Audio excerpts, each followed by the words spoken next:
Hey there. If you're a frequent listener to our show, you already know that our show is brought to you by our friends over at Artillery Sports. But what you may not know is that Artillery Sports helps athletes of all types win on and off the course and court. They do this by selling quality, durable, and precision manufactured sports equipment that keeps you in the game, while also using a portion of the profits to provide the funding needed to care for our nation's veterans. With Artillery Sports, it's more than just a game. So head over to artillerysports.com today to buy the quality equipment you need to keep you in the game and to help our nation's veterans at the same time. That's artillerysports.com. Make sure you head on over there today. Oh, and use the code DOCFIRST to get 10% off your first order. Welcome, everybody, to Documentary First. I am your host, Christian Taylor, and this is an inside look at documentary filmmaking. Now, I'm recording this podcast today on February 18, 2025. If you're a regular listener, you'll know this feature of our podcast, when I share the date we're recording, is new. But I do feel like we're in the state of a new world since January 21st, 2025, and I think it's important to give some context for our discussion these days. Now, today I am joined by documentary filmmaker and unscripted showrunner Eric Gardner. Welcome, Eric. Thanks so much for being here. Hi, thanks for having me, Kristen. Yeah, it's great to meet you today. I'm really looking forward to our discussion. We started a little pre-discussion, and you guys are in for a great treat with Eric. So let me read his bio really quick, and then we'll jump into to hearing his background and about this exciting new film he has coming up. All right, Eric Gardner is co-writer, producer, director, and editor of the feature documentary Confessions of a CEO: My Life in an Out of Balance World, featuring Robert F. Kennedy Jr. and Deepak Chopra. The film is a bare-knuckled corporate critique told through the powerful true story of Tom Gegax, a once toxic CEO who evolves from a profits-over-people philandering executive going through cancer, divorce, and near bankruptcy to become a populist messenger and mentor to major American influencers. A partner at Neighborhood Pictures, Gardner is an award-winning producer, director, editor, DP, and writer who has worked in nonfiction television and independent feature films for over 20 years. And you can learn more at Confessions of a CEO-movie.com. I had to read that because it looks It's hard to read. It really is, because it looks like Confessions Space O Movie. Is like if you're trying to read it quickly, but it's Confessions of a CEO-movie.com, and we'll put that in the description. So sorry, very sorry about that. I type it wrong every time. Oh man, it's so great to have you here today. Thank you so much for being here. Oh, thanks. I really appreciate it, and I really appreciate you warming me up and talking me through it, because you're a good host. Well, we have a lot to talk about, and your movie is fascinating to me. I want to mention that it is distributed by Virgil Films, who is the distributor for my film, The Girl Who Wore Freedom. Virgil Films, is made up of Joe Amadei and Tim Maggione, two of my favorite people in the world. They are fantastic distributors, and if you are a filmmaker listening to this podcast and you're interested in a good distributor, all you need to do is reach out to Joe or Tim at virgilfilmsentertainment.com. You can go, or virgilfilmsent.com, I think. You can reach out to them directly and ask them to take a look at your film. They're amazing people. And this film is one that they have picked up. And it's an interesting film coming out at an interesting time. And I was talking to Eric in the beginning about whether or not he really wanted to get down and dirty with this discussion, because this film has an interesting, interesting subject, interviewees in this film. There are some complex issues that this film tackles. And I didn't know if he just wanted to talk about, the surface matters of how you deal with a subject whose voice is needing a little bit of help and you have to use a little bit of AI, or whether he wanted to talk about how his subject is a super politically controversial person or not. So he's willing to go there, and I am very excited to that's the case. And so, Eric, I'm going to just jump right in. So I told you earlier that when I was watching your film, actually before I even started watching it, I was leery. I was leery about even watching it. I was leery about having you come on because I thought I have tried to stay very politically neutral in our podcast. I tried to stay politically neutral in my film because I want this to be a welcoming space for all, and I want everybody to feel like they can listen and learn something in our podcast. I do have I do shy away from both. Political ends of the spectrum. So I guess I am more of a centrist in one regard, but and I am very compassionate. I'll just say that to those that are hurting or having a hard time. So when I did see that RFK Jr. was in your film, that was a hot button name for me. I also have a kid that has, I've had kids that have had spectrum issues, and I do not feel like vaccines are the cause. I've spent a lot of time discussing that. So that was a hot button issue for me. And I almost did not want to watch the film. However, I was encouraged to press through, so I did. I'm glad I did. I feel like your subject matter was worth watching. And I was thrown off guard because in the end, he was on the opposite side of the spectrum in this film. So I wondered, has this been a problem for you? This problem that I encountered where I didn't want to watch your film at first, has that been a problem? I hope not, because we're an organization that is really we're really sticklers for facts and figures and metrics. So we've just released the film, so we don't know if it's a problem or not. I mean, we got Virgil, and Virgil is such a home run. I mean, they released one of my favorite movies, Super Size Me, which I actually worked for the editor of Super Size Me. Oh, wow. Shaws of Sunset, Julie Bob Lombardi, who's the coolest person in the whole world. It was so funny when she was assigned to me as an executive, and I'm like, "You edited Super Size Me?" He goes, "Yeah." He was like, but anyway, that's our Virgil film. So, but yeah. I had to shout out to Julie Bob. She's so cool. And that was and Super Size Me is one of the films that really, I didn't Yes, save that. Okay. Here's what you were saying. You were talking about before how Virgil was a big win for you because Super Size Me was one of your favorite movies. And I think somebody came to you and said, oh my gosh, you got Super Size Me or something like that. Yeah.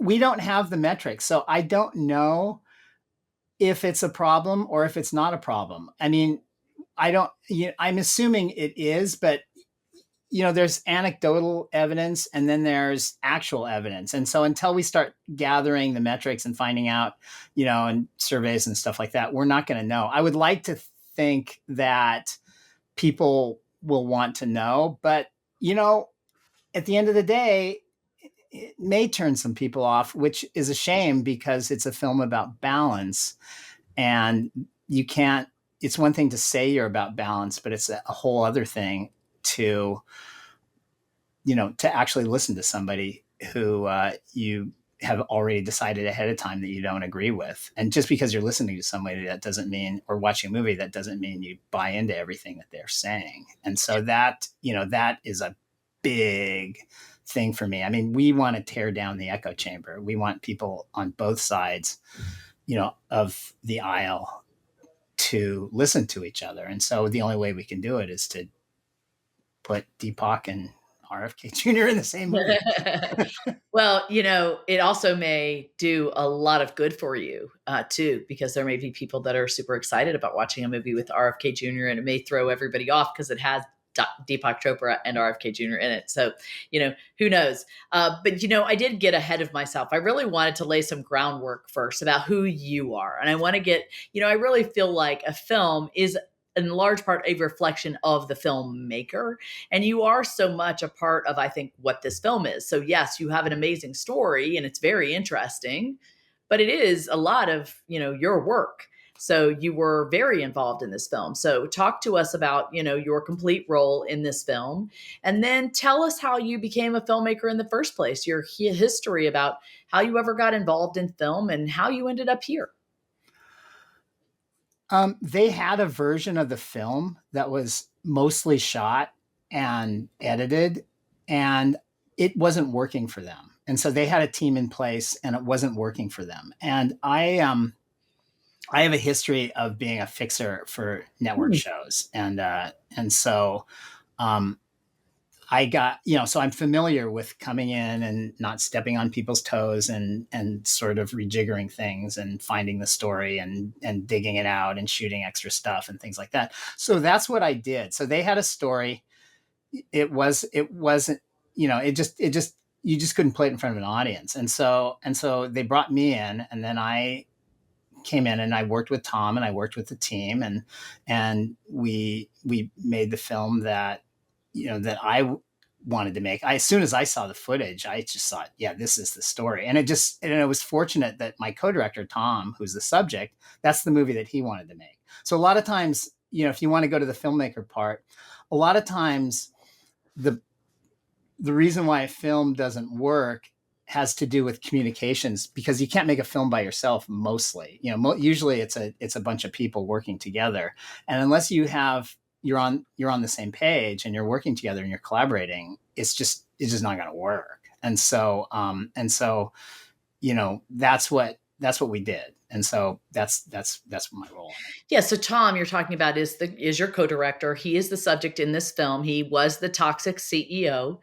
He Tom Gegax, and so he's the one that wanted to tell his own story. And I'm assuming he had other people helping him, that maybe the movie didn't turn out like he wanted it to, and so he needed help to unpack his film and make it the way that he wanted it to be. And he found you, Yeah. and you were the fixer. Yeah. Okay. So then tell us about you. How did you get this ability to be able to fix films? Tell us about your introduction to filmmaking. Where did that all begin? My introduction to filmmaking goes to when I was in junior high making films for fun. I never thought of it as an occupation. I would make little short films in junior high, and then when I got to college, I went to Columbia University and I studied philosophy. But they had a television station, and we did a sketch comedy show, and I just did it for fun. I really enjoyed taking a break from studies. I thought I was going to be an attorney, Hmm. and so I really enjoyed taking a break from studies and making funny things that entertained me. And so I graduated, and my roommate was applying to film school at USC. And so I said, "Is that hard to get into?" And he said, "Yes." And I go, "I'm going to apply because I'm going to get turned down, and I'm going to stay in New York." So I went but I got in. So I got into Wow. USC, and so with my portfolio of sketch comedy stuff that aired on cable access TV in the Upper West Side, and when I met all these amazing filmmakers and teachers and students, it just blew me away. And I just became hooked, and I wanted to get really good at it. And so I went to work. I had work study. And so I got a work study job in the stock room so I could learn all the equipment. And I really got close to some of my professors. Like one of my directing professor was Eddie Dimitrich, who is a controversial himself. He passed away. He was the best teacher in the world. He directed the Cane Mutiny. I mean, he was Oh, a big, really? big studio director, and he was Wow. so smart. And some of these other teachers were, the guy who taught me how to load a 16 millimeter camera is Jay Roach. Who I know that name. Jay Roach is Austin Powers and Yes, yes, yes. all those movies. I mean, he's super successful and the nicest guy in the world. So my roommates were Larry Karaszewski and Scott Alexander, who wrote the People versus Larry Flint and Ed Wood. So Yeah. I was just surrounded by all these people, and they were obsessed by film since birth. I'm kind of a Johnny come lately, but I just absorbed it like a sponge. So then when I got out of school, I immediately got a job working in reality television as an editor. All right. So you got a job on reality TV and as an editor. Yeah, well, what's crazy is that in the early '90s was when the Real World took off. I got hired almost immediately on the second season of the Real World, and at that time it was one of the most popular shows in the world. and because season one had just come out, and so we were working on season two, and so I started working on these high profile reality TV shows, and I just stayed in that business, and it taught me how to entertain people. And so, I got into filmmaking because I wanted to make a difference with film. And so it was really helpful to work in reality TV on these really popular shows where I learned how to entertain people, because I think that you can't get your message out unless it's entertaining. So I ended up working on, that. I ended up writing and editing the Alien Autopsy Factor fiction, which was the #1 non-sports special in Fox history. Wow. It was one of the biggest shows in the world. I worked on Survivor for 10 years as an Oh my editor and got goodness. 6 Emmy nominations. And then I got hired to run shows for Bravo mostly and be a fixer. And so I kind of fell into a world where I really, really loved just telling stories. And so I kind of got away from telling stories with a message. And so this was great because I was able to go back to that. I always try to sneak messages in my reality shows. Huh. Um, Yeah. so I mean, that's awesome. I mean, I think it's hard, there should be a message in everything, but I do think it's difficult with entertainment. And I think that's when entertainment gets really bad, when it just becomes like your movie, dollars and cents instead of, and just headlines instead of having real substance to it.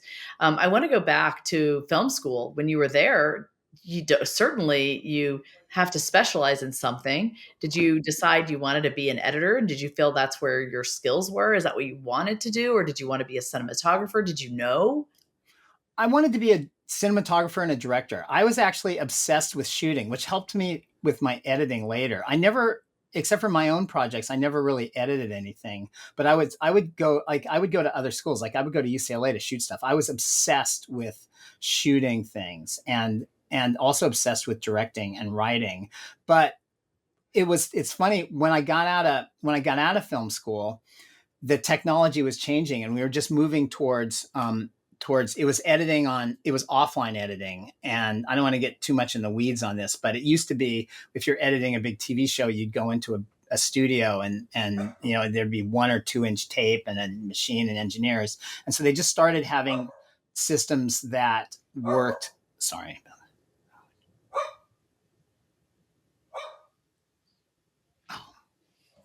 I don't know.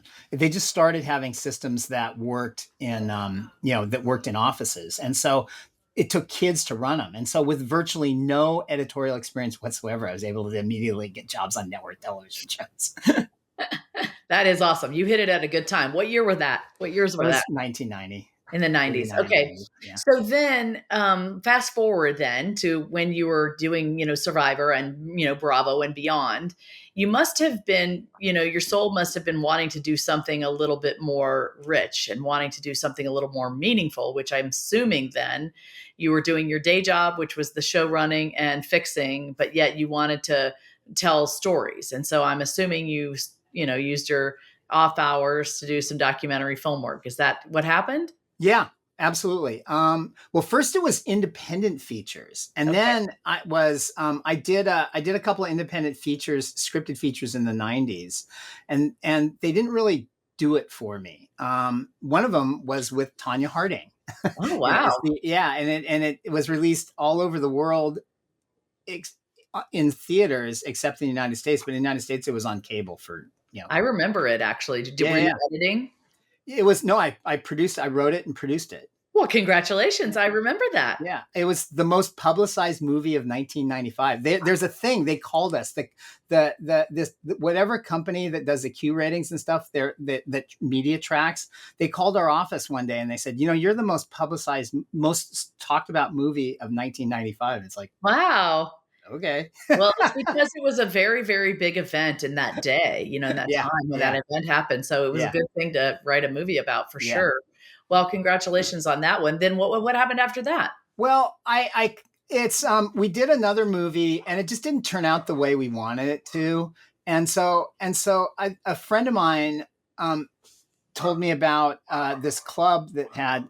So a friend of mine said that there's this club of Latin drag queens in Los Angeles. We may just have to keep rolling with the dog. Okay. I'm so sorry. Okay, there's a club, and so they gave us permission to shoot a documentary about that.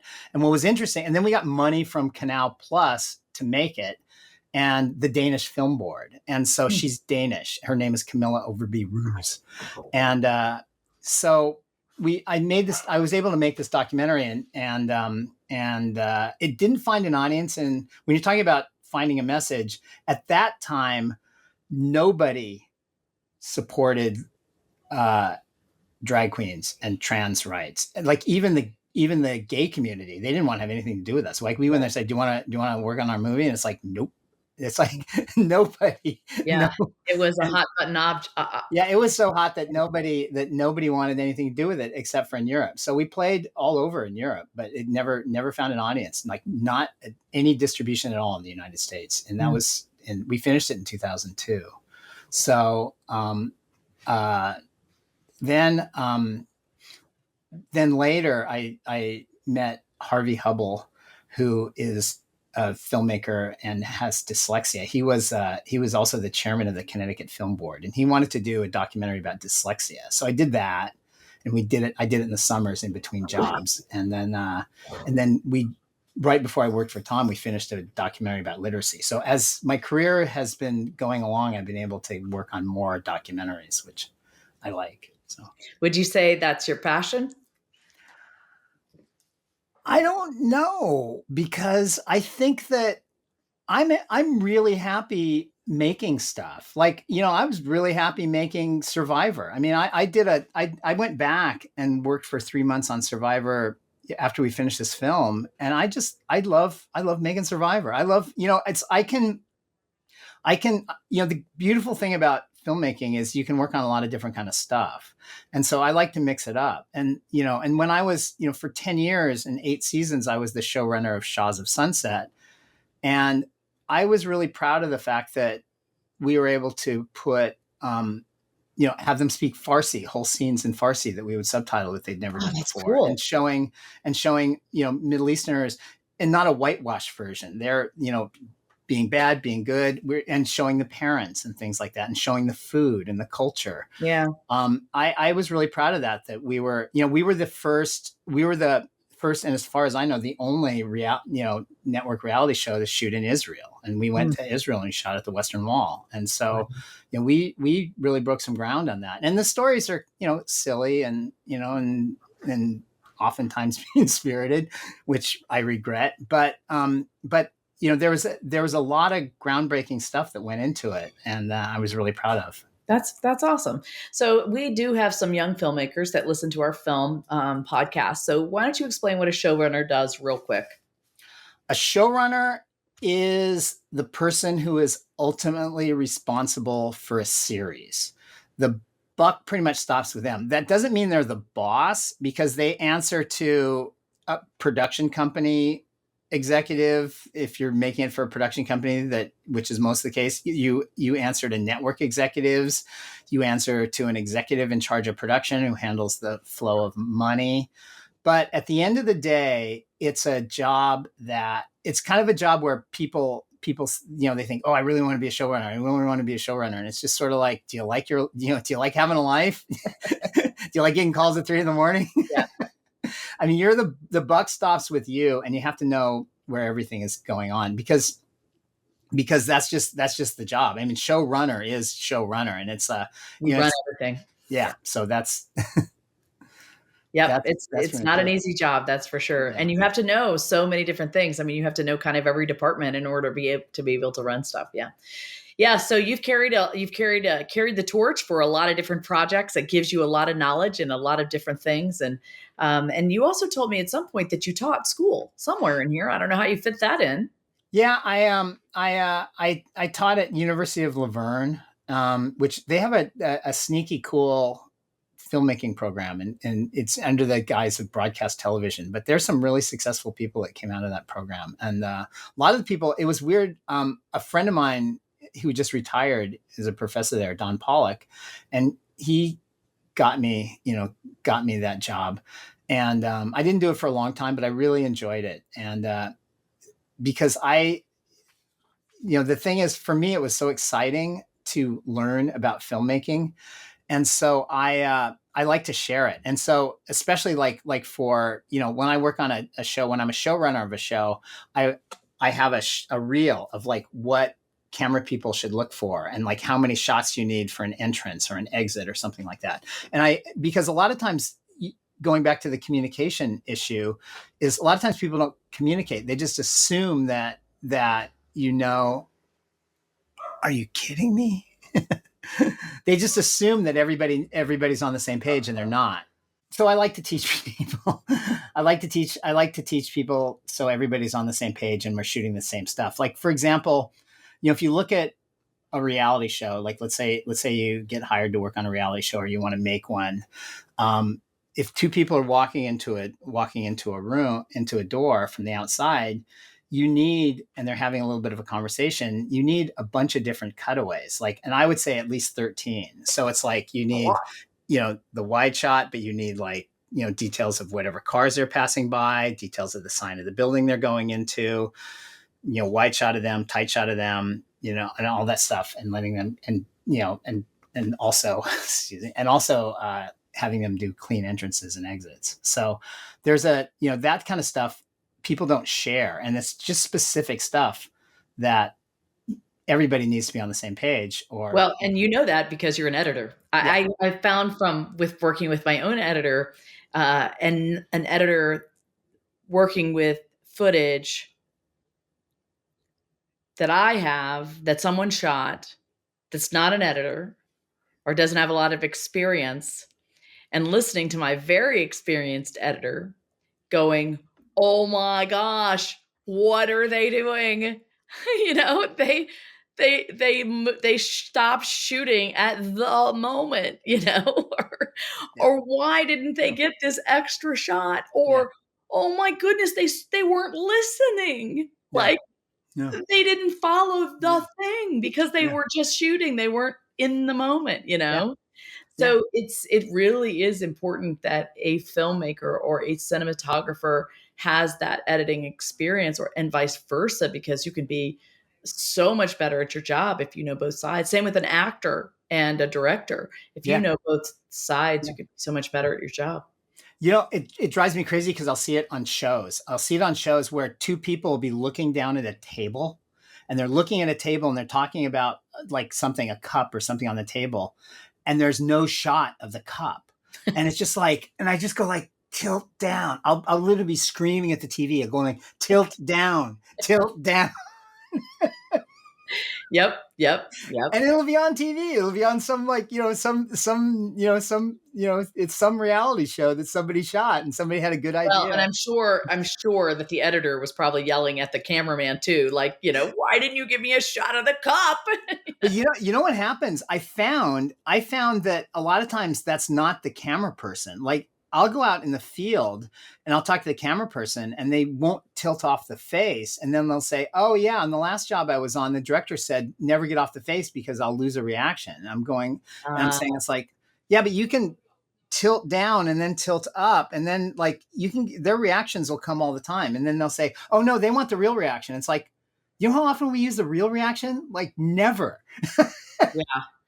Well, and ultimately, I think anyway, we'll get into that, but it's kind of a catch-22. If you have there's a difference between a cameraman and a cinematographer, and a cinematographer is thinking with their head and in the moment and can kind of figure that out. Whereas a cameraman is just listening to a director in the moment. And if the director is saying, I want 13 different cutaways, like you're saying, then they will get that shot that they need. But if the director's not a great director and it's not asking for those cutaways, then they're not going to get that. It's such every production depends on the experience level of, kind of who's running the show, right? Right. Well, I have a pro tip. What's tip. The pro tip? Or a pro tip that anybody at any level as a director can tell a camera person to, and it will make their work better. Do it. One, Your job one is to aim the camera at something interesting and hold it steady. That's like, that's the job. Second thing too is if you want to get the story is anything a person looks at, talks about, holds in their hand, or points to. So whatever those looks at, talks about, hold in their hand, points to, whatever they comes out of their mouth, that's this, you got to shoot that. If they're pointing at something, you got to aim the camera at that. If they're talking about something, you got to aim the camera at that. If they're looking, so it's like the story is whatever looks at, talks about, holds in their hand, or points to. Yeah. I was just reviewing someone's like documentary filmmaking the other day, and it like nearly killed me because he's a student and he's learning, and he was filming this interview where both of them were sitting like this talking to each other, and it was okay, but I was like, why did you set up the camera like that? And then 3 minutes in, he gets up and he moves the camera, and he moves it so it's just facing the subject, and I'm like, okay, it's a little better. But then the subject starts talking about the mural that is right there.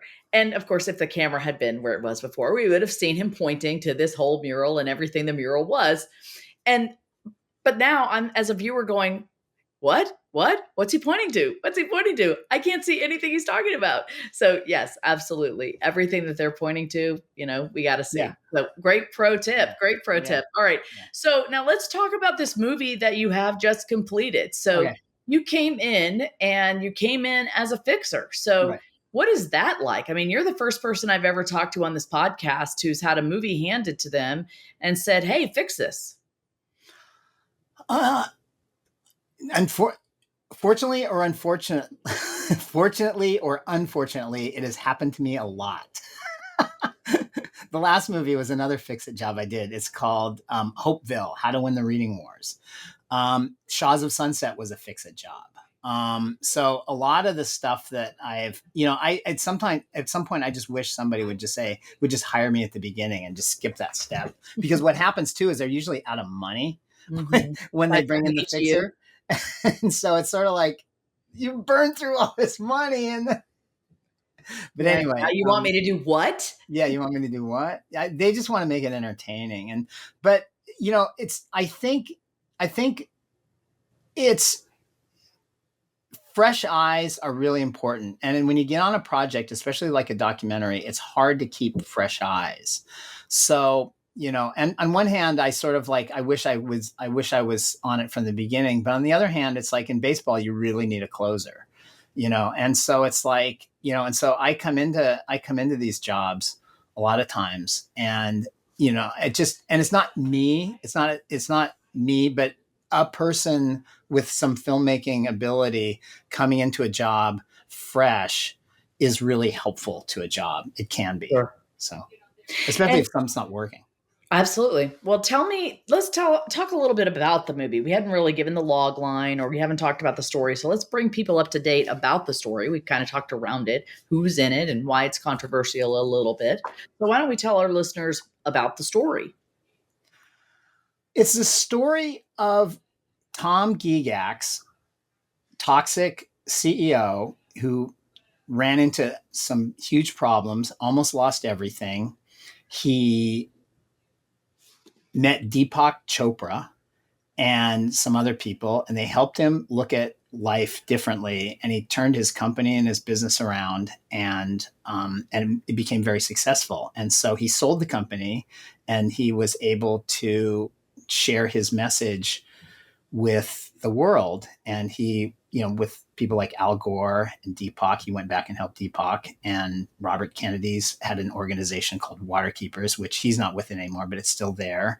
And a bunch of other companies that, organizations. And he brought his holistic viewpoint to these organizations and did a lot of good in the world. And he one of his trials was throat cancer. And so as his speaking career and his do-gooder career was taking off, the throat cancer destroyed his voice. So it kind of curtailed his ability to, just share his message. And so that's why he wanted to make this movie. He wanted to make this movie so he could share this message. And I think we did it. So. Yeah, and I noticed in this film you employed a couple of ways to tell your story. So he is interviewed as a subject in this film using his regular voice, which, as you know, a viewer, you can listen to for short amounts of time. But over time, it does get laborious to listen to him, and so you do have him narrating the film. So I do think if he had been narrating the film the whole time, that would have been a challenge. But you have him narrating the film and it sounds like his old voice. So why don't you tell us how you did that? Well, we were dancing around. I mean, it's hard to ethically make the film when the filmmaker is also telling his own story. You know, it's autobiographical. You know, he's a co-director and he's involved in every part of it. So we have to walk a fine line about, you know, about how deep we go into it. And so, but it's impossible to make the film with him as a complete subject and outside, because he has so much knowledge about what we're trying to do. So, we were thinking about, you know, we never thought about having him as a voiceover. We knew we needed a voiceover. And so we went round and round about, like, you know, do we hire a voiceover person? We auditioned voiceover people. And then it just, you know, shortly after I started, then I was noodling around and I heard about I'm not going to advertise the program just because I don't think it's appropriate. But anyway, we found a system that will allow us to replicate his old voice identically, because we have so much material of him speaking, because he was a professional speaker, that we could replicate it pretty well. And so then what we did is we decided that the disassociated, for lack of a better word, narrator would be Tom. So if you're speaking objectively, it's Tom, and if you're speaking subjectively, it's Tom, but it's his current voice. And so that's the distinction that we did. And we tried to be really careful about making sure that the voiceover didn't, you know, it was I call it color commentary and play by play. So the play by play is the AI voice, and the color commentary is Tom's voice. Yeah, so to do the AI voice, I mean, I've played around with this myself. I assume you take the script and you feed it into a AI machine that you have voice matched with his old voice, a small recording of his old voice, right? And then you get a recording of your script. No. Okay. No, we went with, instead of putting in the voice, in order to give it cadence and inflection and have some control over it, I would read it with a variety of different performances and use a variety of different settings. And so we would have like multiple takes of something, and then you sort of piece it together so it sounds more natural. The AI voice straight out of the box, at least the system that we were using, it still doesn't translate script to, even if you put pauses and spaces and punctuations, it still sounds robotic. But so in order to get it the most natural, in order to get the most natural inflections, then you have to edit, you know, so we'll be editing words and phrases and stuff, because the AI will get some stuff naturalistic sounding and some stuff not. And so you have to do multiple takes. So would you overlay the voice on top of your narrated voice? No, I would just read it. Like, I would just take, you know, we have the copy, and I would read it, and I would read it like 3 different times into the thing. And then I would get 3 different clips, and I would take, you know, this part from this clip, this part, just as if somebody did 3 takes of something in, you know, in an interview. And so, Right. or a Yeah, voice. but I'm confused. So if you, Eric, Yeah. are going to read the script, you're going to take your script. Mary had a little lamb. Right. So you read the script. Mary had a little lamb. Mary had a little lamb. Mary had a little lamb. Okay, so you got 3 takes there. Right. Right. But you want it to sound like Tom. Right. So now what do you do? So you import those 3 clips into the program, and then it exports it, and then it downloads those 3 clips, but they're in Tom's voice. I see. So they're in Tom's voice. So I have three different clips with three different inflections. And what's interesting, and I don't know if it's just about the system that we used, is that some of them were a complete fail. Like some of Mm. them wouldn't even get the words right at all, and other ones were accurate. And so it usually takes about three different takes.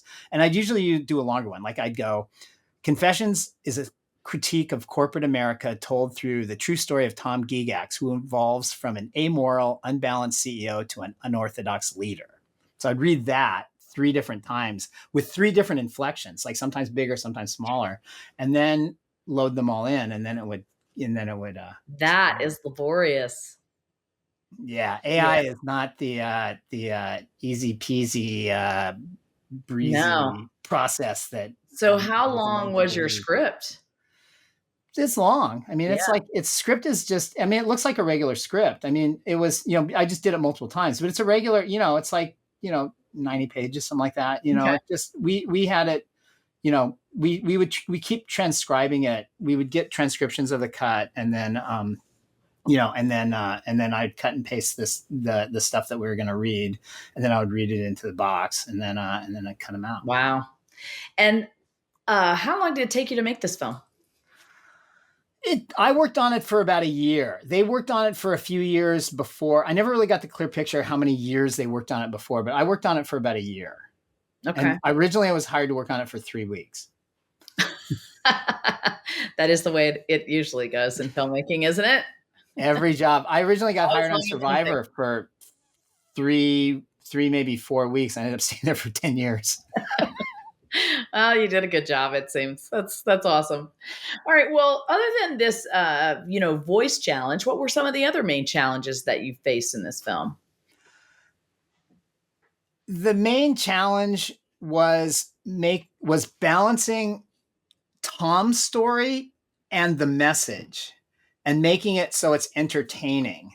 And we went round and round. Tom hired a guy to write an original script, and he wrote a script where they took all the work lessons. There's a ton of work lessons, and then they after they did a work lesson, they would show an example from Tom's life where he learned about it. So, but everything was out of order, so it was really hard to follow. So, so I'm looking at that and I'm thinking to myself, well, maybe if we just tell Tom's story and then talk about like his system. So we cut and pasted everything and we put it in that order, and that just didn't work. And then Tom's son Trent, who is now his business partner, who was for 12 years an award-winning war correspondent for Newsweek, and also, I mean, he's an amazing guy himself. Yeah, sounds like But it. he looked at it, through his journalism eye, and he says like, that doesn't work. And so we went with what we called the sandwich, where there was a little bit of Tom's message, and then Tom's story, and then the message afterward.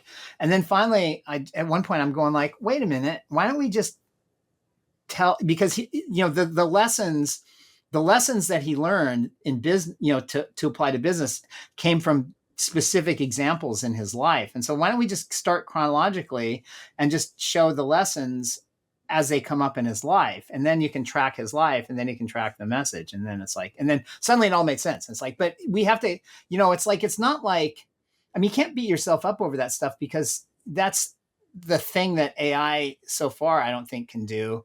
Is the creative process is the creative process. You just Oh have yeah, to try a bunch of things until absolutely. it works. We've talked about this on our podcast before, but my partner Bill Ebel and I talk about this creative process about, oh my gosh, this is so wonderful, and oh, this is horrible, and oh my gosh, this is a great idea. Oh, what were we thinking? This is terrible. Oh my gosh, this is never going to get finished. I mean, Yeah. it's like all over the map, and Yeah. and then at the end, hopefully you have this beautiful, rich thing, but you're right. AI cannot copy that. And what you get at the end is absolutely a result of that, painful up and down process, I think, forged, in that heat of, I think, beauty and death and pain and torture and all of that. Yeah. So, one other quick question for you. Um, All right, so here's my question for you. In part of that storytelling, you used the reenactment technique, which I feel like you really needed something. You always have to make a decision, I think, when you're kind of telling a history story. If you want to engage the audience and keep them engaged, you have to give them something to view on screen. And, you are really, you're big on making it entertaining for people. And I do think that was an entertaining part of your documentary were these reenactments. So you used a technique where you made them all in black and white. They definitely used, younger actors. It was clearly in his past or at different parts in his life.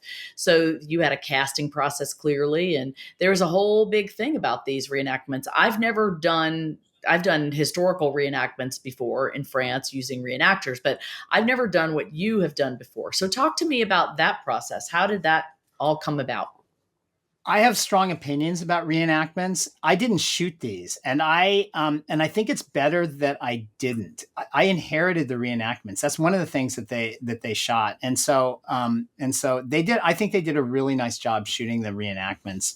And I normally the acting is really bad, and they're not shot well, and the coverage is crappy, and they just look cheap. Like I worked on a special for Fox about Nostradamus, and because it was in the '90s during my paranormal phase, and they shot a recreation in an apartment with a shag carpet. It's just like, dude, there are no shag carpets in Nostradamus's day. No, no. But and so it's like I have these really strong opinions about it. And then, but that was one of the things that they shot before I got there, and I inherited this stuff, and the coverage was nice. It was really beautiful. They did a really nice job, and so I was really happy to put them in. So my opinion about recreations are, I mean, I'm sorry, when they work, they're good, but just be careful because usually they're a crutch, and Yeah. they're the enemy of filmmaking, oftentimes, and the enemy of storytelling unless they're done really well. So I agree with you, particularly so in my situation, I don't like reenactments in historical documentaries either. I refuse on like History Channel or Netflix documentaries. If I see, ones with reenactments, I usually choose not to watch them because the acting is really, really bad, Yeah. especially if there's talking. Like, Oh, forget it, I'm out. So I really walked the line with the reenactments in my film, and because I knew I had to have them in a sense, because there was nothing to show. I was showing memories of people that had survived D-Day. They were children. There were no films at the time, like no cameras on D-Day with the people that lived there. They barely didn't even have shoes, so there wasn't really anything I could show. And so I was relying on these memories of these children. And so if I was going to have people see anything, I had to either draw them or I had to do something. And I had a whole host of reenactors in France that were going to do these reenactments for me for free. And they weren't going to talk. It was basically just going to be these shadowy memories. And so I decided to use them. Well, in the end, they did work. And I was so thankful for that. Now, in yours, if you could do it, had it your control, what would you have done? If it was in your control and you were shooting from the beginning, what would you have done? I probably wouldn't have done it, and I'm glad we did, because I'm so, I love when I watched it too. We did, and it was a mix. So we also did these animations, Yeah, and I came into the animation. I ordered more, but I love the animations. I thought they're great. So I think, and we were always going for a collage anyway because we had all this acquired footage. So we are always going for like a three ring circus. right. Because I saw So that acquired footage with some of him talking at conferences or, exactly. yeah. Exactly. So we're always going for that. So I I'm sure I probably would have signed off on it, but it wouldn't have been my first call. I was really big on when I went from editing and directing and then to directing a television series called Sightings on Fox, which was, about paranormal. It was like a paranormal news show. And I would do these segments, these like 7 to 10 minute segments. And we could do reenactors, and I didn't like the reenactments. And so what I ended up doing is taking the subjects and walking them through the location. So if they go, like if I saw a ghost or if I saw a thing, and so they would talk about it. And so I'd intercut their interview with them walking through it. And then the other thing is what I pioneered is what they call, and you see it in these paranormal shows all the time. It's like stylized B-roll, where when somebody's talking about, I took all these drugs and then I saw the aliens.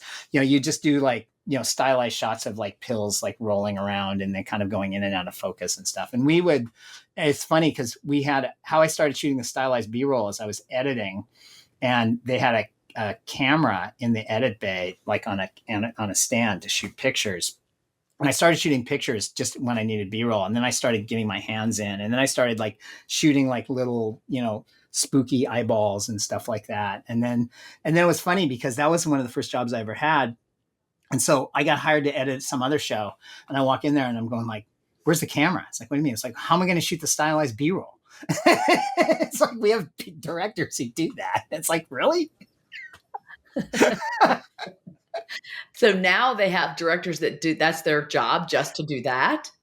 Stylized B-roll. Yeah. Wow. Well, I mean, they'll hire, they're supposed to do that out in the field and they stage it and stuff, but we used to do all that stuff, like with the paranormal stuff, there's lots of stuff with documents and things like that. So instead of doing a recreation, you could just like flashing, like rubber stamps. We would get rubber stamps. And so we would like, we would just show a bunch of documents and put confidential or top secret, Yeah. and, just close-ups of that. I remember. That's so funny. Huh?